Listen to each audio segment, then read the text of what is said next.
एक गांव था माधोपुर, जहाँ पर एक मोटा सेठ रहता था, जिसको गांव में सब गेंदा सेठ कहकर बुलाते थे। और गांव में उसका एक 4 मंजिला घर था, जिसमें उसकी पत्नी और उसके कुछ नौकर भी रहते थे। उनमें से एक नौकर था रोंदू। गेंदा सेठ की पत्नी उसके ज्यादा खाने की आदत से बहुत परेशान रहती थी। अरे रोंदू, जरा बाजार से रसगुल्ले तो लाना, लगता है खत्म हो गए। पता नहीं कौन खा जाता है, लगता है छुपाने पड़ेंगे। हाँ मालिक, अभी लाता हूँ। अब जा भी जरा रसगुल्ले लेकर आ दुकान से, और हाँ 3 मटके लाइयो, समझा? अब जल्दी जा जा। हाँ मोटे, तेरे होते हुए किसी के लिए कुछ बचेगा तो खाएगा ना कोई। तू गया नहीं? जाता हूँ मालिक, जाता हूँ। कहाँ जा रहे हो तुम? वो काम हुआ या नहीं? मालकिन, वो सेठ जी ने रसगुल्ले लाने को कहा है। हे भगवान, कितना खाओगे? कल ही 2 मटके आए थे, बस खाते रहो। हे भगवान, मेरी किस्मत ही खराब है। घर वालों ने अगर हवेली की जगह लड़के को भी देख लिया होता तो मेरी किस्मत इस घर में आकर नहीं फूटती। गुस्सा क्यों होती हो? रोंदू रसगुल्ले लाकर तुम्हारा काम कर लेगा। क्यों रोंदू? जैसी आपकी इच्छा मालिक। दिमाग खराब मत करो मेरा, जाकर पहले काम करो। अभी जाता हूँ। सब एक से बढ़कर एक हैं।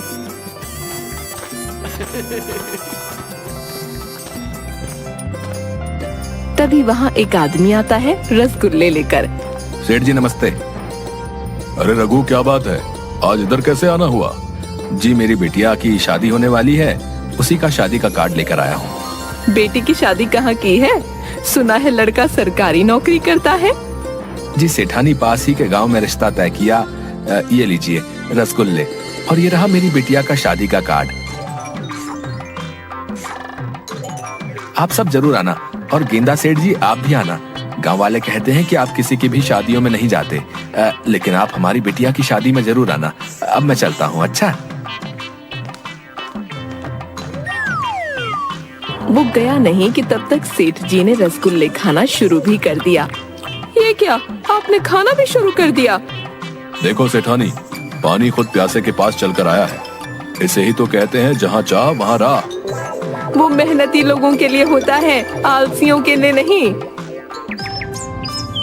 कुछ दिनों बाद रघु के घर में शादी के दिन गेंदा सेठ और सेठानी पहुंच जाते हैं। बाराती नहीं आए अभी तक। खाने में क्या क्या है? लगता है थोड़ा अधिक समय लगेगा उन्हें आने में। चलो तब तक हम थोड़ा खाना चख लेते हैं।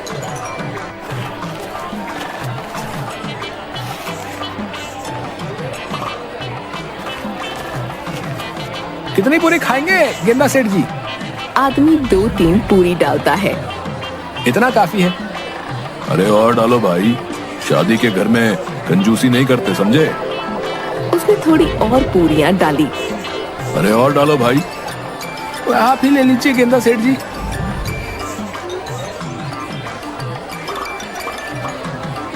लड्डू भी लीजिए गेंदा सेठ जी। अरे अरे और लड्डू डालो जरा, चखो तो सही कैसे लड्डू बनाए हैं हलवाई ने। ये कैसी कंजूसी कर रहे हो? अपनी जेब से थोड़ी ना दे रहे हो, जो तुम्हारे हाथ कांप रहे हैं। डालो भाई। धीरे धीरे गेंदा सेठ सारा खाना खा गया।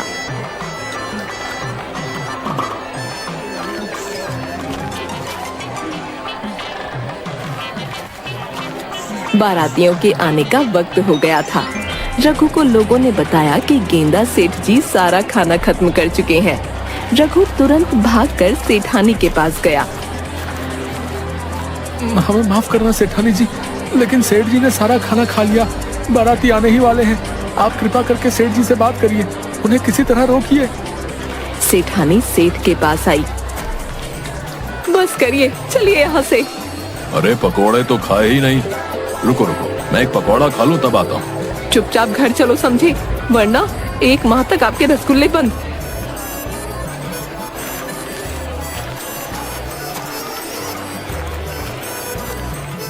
सुबह पूरे गांव में गेंदा सेठ के चर्चे हो रहे थे। 2 औरतें आपस में बातचीत कर रही थीं। तूने देखा, कल गेंदा सेठ पूरे बारातियों का खाना खा गए। क्या बोल रही है तू? सच में सारा खाना खा गए? यार तुझे भी होना चाहिए था वहाँ। तुझे पता है उनके जाने के बाद सब जोर जोर से हंस रहे थे और सब जगह एक ही बात चल रही थी, इतना खाना भला जाता कहाँ है। तभी सेठानी वहाँ से गुजर रही थी। नमस्ते सेठानी, मैंने सुना कल गेंदा सेठ जी पकौड़े नहीं चख पाए। दोनों हंसने लगे। सेठानी गुस्से में चली गई।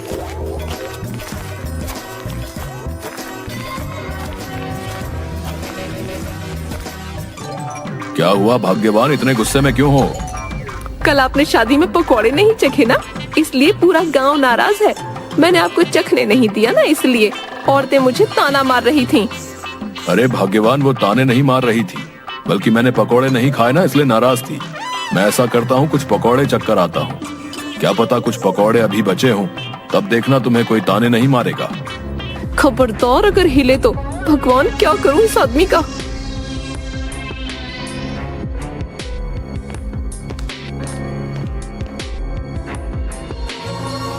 हे प्रभु, कैसे करके इस आदमी को सुधारो। इनकी वजह से तो मैं मुंह दिखाने लायक भी नहीं बचूंगी। सेठानी नौकरों को बुलाती है। सुनो, आज के बाद कोई भी सेठ जी की मदद नहीं करेगा जब तक मैं ना बोलूं, समझे? जी मालकिन। अब आएगा मजा। इस मोटे ने मुझे बहुत दौड़ाया है, अब मेरी बारी।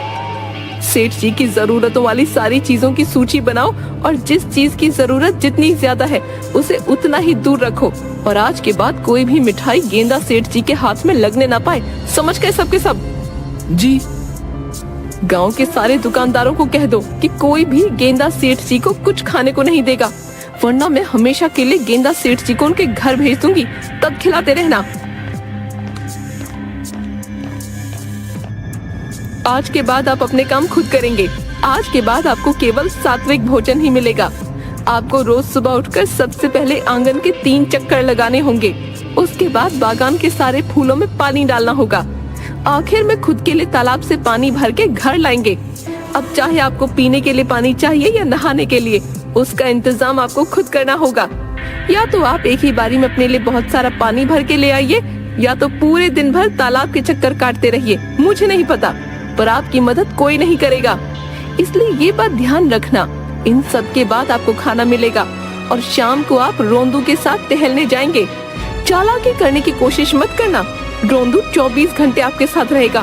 और अगर मुझे गलती से भी पता चला कि आपने कुछ ऐसा काम किया जो आपको नहीं करना चाहिए था, उसके बाद भूल जाना कि मैं आपको खाना भी दूंगी या किसी को देने दूंगी। आपके पास पैसे तो होंगे, पर आप उसका इस्तेमाल नहीं कर पाओगे, इसलिए मेरी हर बात का ध्यान रखना। अभी आपने खाना खा लिया? नहीं। ये अच्छी बात है। चलिए आज से ही शुरू करते हैं, आइए। गेंदा सेठ आंगन के 3 चक्कर लगाने लगता है। सेठानी के सामने वो 2 चक्कर लगाता है। इसके बाद सेठानी चली जाती है। तीसरे चक्कर के समय गेंदा सेठ जी रोंदू को कहते हैं, सुन रोंदू, सेठानी को बोल देना कि मैंने 3 चक्कर मारे, समझ गया ना? गेंदा सेठ जी, मैं झूठ नहीं बोलूंगा, वरना सेठानी मुझे छोड़ेगी नहीं। आप मुझे माफ कर दीजिए। अब आया ना मजा मोटे। मैं भी तेरे लिए रसगुल्ले ला ला कर ऐसे ही थक गया था, पर तू कभी मुझे एक भी रसगुल्ला चखने नहीं देता था। अब लगा रहे। क्या दिन देखने पड़ रहे हैं। हाय, मर गया, अब नहीं चला जाता। सेठ मरते मरते तीसरा चक्कर भी लगा देता है। इसके बाद गेंदा सेठ जी फूलों में पानी देने लगते हैं। वो सभी फूलों में धीरे धीरे पानी डाल रहे होते हैं। हाय, मेरी कमर टूट गई। ऐसे ही चलता रहा तो मैं पागल हो जाऊंगा। मुझे भूख लगी है, मुझे खाना दे दो। ये तो सही मौका है भाई।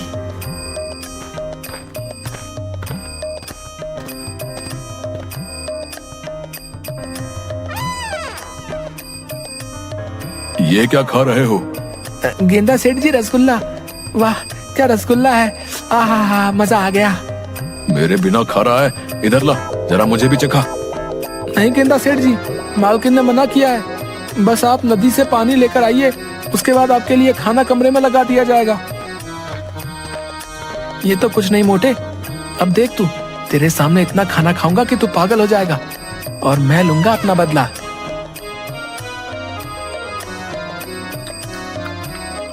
सेठ रोते रोते 2 मटके लेकर नदी के पास पहुंचता है।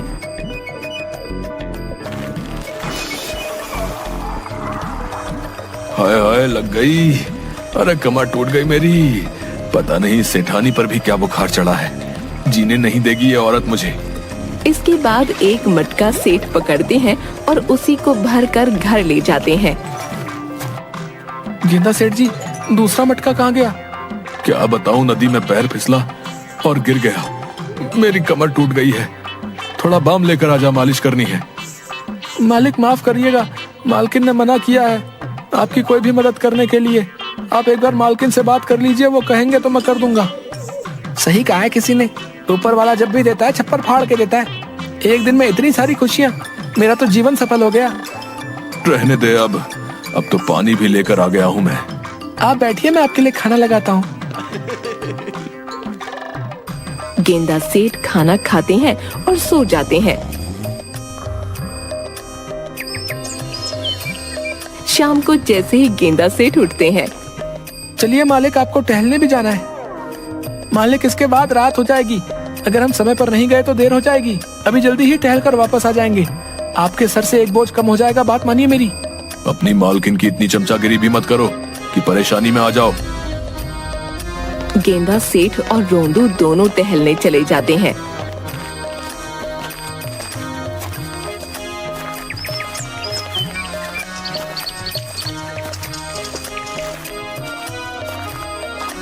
क्या हुआ गेंदा सेठ जी, कहाँ जा रहे हो? जी कहीं नहीं, बस थोड़ा टहल रहा हूँ। जरा सा मोटा हो गया हूँ ना, तो बीवी को रास नहीं आ रहा हूँ, इसलिए टहलने भेजा है मुझे, ताकि थोड़ा सा वजन घटा सकूं। ये थोड़ा सा है, इतना मांस अगर मेरे पर लग जाए तो मेरे जैसे 3 लड़के अच्छे खासे हट्टे कट्टे बन जाए। ठीक है, आप जाइए। बहुत बढ़िया, बहुत बढ़िया। गेंदा सेठ जी, लगे रहो, मुझे विश्वास है आप इस जन्म में तो क्या, अगले जन्म में भी अपना वजन कम नहीं कर सकते हो। हाँ। इसके बाद रोंदू और गेंदा सेठ जी दोनों के दोनों घर वापस लौट जाते हैं। अरे भूख लग रही है, क्या खाऊं? रसोई घर में चला जाता हूँ, वहाँ तो पक्का कुछ खाने के लिए रखा होगा। लेकिन गेंदा सेठ जी जैसे ही रसोई में पहुँचते हैं तो वहाँ ताला लगा होता है। ये क्या, रसोई में ताला? ये औरत मुझे एक निवाला नहीं खाने देगी। क्या करूं मैं अपनी किस्मत का? हे भगवान, काश मैंने अगर उस दिन वो पकोड़ा नहीं छोड़ा होता तो मेरी हालत ऐसी नहीं होती। भला पकोड़ा छोड़ने से कोई इतना कैसे नाराज हो सकता है? अगली बार ध्यान देना पड़ेगा।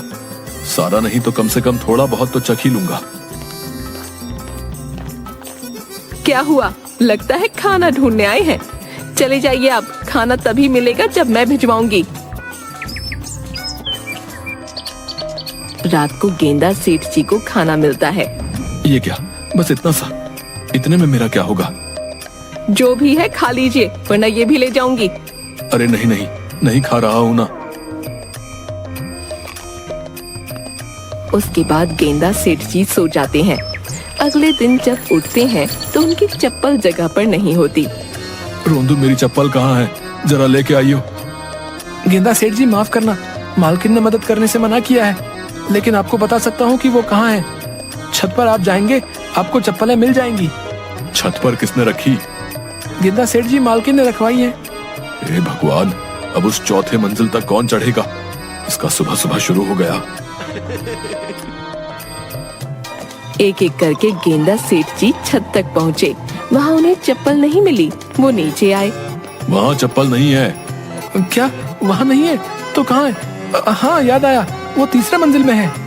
मैं तुझे छोड़ूंगा नहीं रोंदू। माफ कर दीजिए मालिक।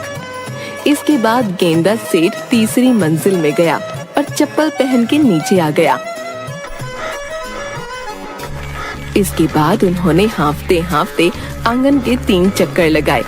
उसके बाद मरते मरते पौधों को पानी दिया और जैसे तैसे करके नदी से पानी लाए। कई दिनों तक ऐसे ही चलता रहा। एक दिन जब गेंदा सेठ जी नदी से पानी लेकर आ रहे थे, तभी उन्हें रास्ते में पेड़ के नीचे गांव के कुछ बुजुर्ग बैठे हुए मिले। अरे ये क्या गेंदा सेठ जी, आप क्यों पानी ला रहे हो? आपके घर में तो कितने नौकर चाकर हैं, फिर ऐसी क्या नौबत आन पड़ी कि आपको पानी लाना पड़ रहा है? अरे भाई क्या बताऊं, मेरी पत्नी मुझे पतला करने के पीछे पड़ी हुई है। जब तक पतला नहीं होऊंगा तब तक पीछा नहीं छोड़ेगी, इसलिए उसने मेरा सब कुछ बंद करा दिया है। जब तक काम ना करूं तब तक खाने को नहीं देती। अच्छा ये बताओ भाई, गांव में किसी की शादी नहीं हो रही क्या? हो रही है ना, बिल्कुल हो रही है। अरे वो अपना राजेश है ना, उसके बेटे की शादी हो रही है, तो रात्रि भोज का आयोजन है वहाँ। अच्छा ये तो बढ़िया है। क्या बढ़िया है गेंदा सेठ जी? कुछ नहीं, मैं तो ऐसे ही पूछ रहा था। अब मैं चलता हूँ। अरे तुमने उसे क्यों बताया? तुम्हें पता नहीं उसने क्या किया था? अरे भाई उसने जो भी किया था, कितने समय तक उन बातों को याद करते करते हमने आनंद लिया है। अब तो कुछ बात करने के लिए भी नहीं है। ये वहाँ जाएगा तो पक्का कुछ ना कुछ होगा। इसी बहाने कुछ बात करने के लिए नए नए चटकारे मिल जाएंगे। क्यों, सही कहा ना? तुम भी ना भाई, कसम से पता नहीं किस मिट्टी के बने हो। अब तो बस रात होने का इंतजार है। रात होते ही बढ़िया बढ़िया खाना मेरा इंतजार कर रहा होगा। अब तो रहा भी नहीं जाता। ऊपर वाले तेरा बहुत बहुत शुक्रिया। भगवान करे हमारे गांव में शादियां होती रहें। रात होती है। गेंदा सेठ जी शादी में पहुंच जाते हैं। अरे वाह, आज तो बहुत कुछ खाने को मिलेगा। गेंदा सेठ मन ही मन खुश होने लगते हैं। तभी राजेश की नजर गेंदा सेठ जी पर पड़ती है। राजेश तुरंत सेठानी के पास जाता है। सेठानी, वो गेंदा सेठ जी आए हैं, अब बचा लीजिए हमें, वरना हमारा भी रघु की तरह सबके सामने बहुत अपमान होगा। अब आप ही हैं जो कुछ कर सकती हैं। सेठानी तुरंत गेंदा सेठ के पास जाती है। आप यहाँ क्या कर रहे हैं? वो तो मैं राजीव के बेटे और बहू को आशीर्वाद देने आया था। मैं दे दूंगी आपके हिस्से का आशीर्वाद। जाइए यहाँ से, वरना आपके रसगुल्ले बंद। अरे नहीं नहीं, मैं जाता हूँ ना। जब देखो रसगुल्ले की धमकी देती रहती है। रोंदू, छोड़ कर आओ इन्हें। जी मालकिन। गेंदा सेठ जी चलिए। आज तो मोटे की किस्मत ने भी मोटे का साथ नहीं दिया। सेठानी घर आके, आप वहाँ क्यों गए थे? इतना सब कुछ करने के बाद आपका मन नहीं भरा? आज से आप सिर्फ 2 वक्त का खाना ही खाएंगे।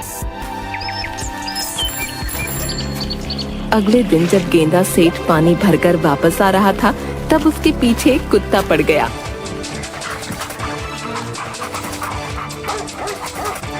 जैसे तैसे अपनी जान बचाकर वो एक जगह के पीछे छुप जाता है। हे प्रभु, ये कैसी मुसीबत सर पर पड़ गई। अब घर कैसे जाऊं? एक काम करता हूँ, जब तक ये कुत्ता चला नहीं जाता यहीं छुपकर बैठा रहता हूँ। कुत्ता जैसे ही सूंघकर गेंदा सेठ के पास पहुंचने वाला होता है, अचानक कुछ बच्चे कुत्ते को अपने पास बुला लेते हैं। बड़ा मजा आया। उस दिन इसकी वजह से मेरी दीदी की शादी में बहुत हंगामा हुआ। तुझे पता है, मेरी दीदी तो रोने भी लग गई थी। अब ये रोएगा। मुझे लगता है इतना काफी है। आज के बाद क्या पता सुधर जाए, और नहीं सुधरा तो हमारा कुत्ता है ना। ये सब सुनकर गेंदा सेठ को बहुत बुरा लगता है। उनके जाने के बाद गेंदा सेठ घर की तरफ चल रहा होता है। मैंने ये सब ठीक नहीं किया। मेरे खाने की इसी गंदी आदत की वजह से एक लड़की को कितना कुछ सहना पड़ा। उसकी जिंदगी के इतने अच्छे दिन, पर मैंने उसे अपनी इस हरकत की वजह से कितना दुख पहुंचाया। गेंदा सेठ दुखी मन से घर पहुंच जाते हैं। उसने सेठानी को बुलाया और रोंदू को कहा, रोंदू जाओ और रघु को बुला कर लाओ। क्या बात है, आप इतने दुखी क्यों हैं? मुझे बहुत ही ज्यादा बुरा लग रहा है। मेरे इतना ज्यादा खाने की वजह से रघु की कितनी बेइज्जती हुई होगी। मैंने सिर्फ अपना सोचा। मैंने ये तक सोचना जरूरी नहीं समझा कि ये शादी का घर है और बाराती आने वाले हैं। उन सब के खाने के लिए भी चीजें होनी चाहिए, लेकिन मैंने सिर्फ अपना सोचा। कोई बात नहीं, अब आपको अपनी गलती का एहसास है तो इससे बेहतर क्या हो सकता है। मेरी इस गलती के लिए सिर्फ मेरा ये एहसास करना काफी नहीं है। मुझे रघु से माफी मांगनी होगी। थोड़ी देर में वहाँ रघु पहुँचता है। रघु, मुझे माफ कर दो। उस दिन मेरी वजह से तुम्हें कितना कुछ सहना पड़ा होगा। तुम अपनी बिटिया को कहना कि आज से लेकर जब तक मैं जीवित हूँ तब तक उसे अगर कोई भी परेशानी हो तो वो मेरे पास बेझिझक आ सकती है। उसकी हर जरूरत का ध्यान मैं रखूंगा। और तुम ध्यान रखना, अगर उसके ससुराल वाले उसे तंग करते होंगे तो मुझे बताना, मैं बताऊंगा उन्हें। आपका बहुत बहुत शुक्रिया सेठ जी। इसके बाद रघु चला जाता है। इन सब के बाद गेंदा सेठ सुधर गए थे। अब वो रोज सुबह अपनी दिनचर्या पूरी करते और सात्विक भोजन ही ग्रहण करते। कुछ समय पश्चात गेंदा सेठ जी का वजन भी घटने लगा। ये लीजिए आपके प्यारे रसगुल्ले। गेंदा सेठ उनमें से एक रसगुल्ला निकालता है और खा लेता है। ये क्या, आपने सिर्फ एक ही रसगुल्ला उठाया, बाकी नहीं खाने? अगर बाकी भी खा लूंगा तो खुद पर नियंत्रण नहीं रख पाऊंगा और फिर से मैं वही गलती नहीं दोहराना चाहता। आज के बाद आप वो दिनचर्या छोड़ दीजिए। अब आपका जैसा मन है आप वैसे रह सकते हैं। नहीं, उस दिनचर्या की वजह से मैं अब अच्छा महसूस करता हूँ, इसलिए तुम चिंता मत करो। मुझे वो सब करने में कोई दिक्कत नहीं है। हाँ, लेकिन पता नहीं कब तक अपनी चटोरी जीभ पर काबू कर पाऊंगा।